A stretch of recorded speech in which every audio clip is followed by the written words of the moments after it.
as a magnitude 6.6 earthquake struck the Hindu Kush region of Afghanistan on Tuesday night. Strong tremors rattled parts of northern India, including Delhi-NCR, around 10:20 p.m. when the earthquake struck northern India. Terrified residents fled their homes. Haryana, Punjab, and Rajasthan felt strong tremors. There were no immediate reports of fatalities or damage to property.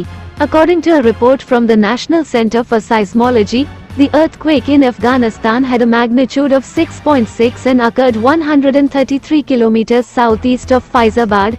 According to the National Center for Seismology, an earthquake with a magnitude of 6.6 on the Richter scale hit 133 kilometers SSE of Fayzabad, Afghanistan, at 10:17 p.m.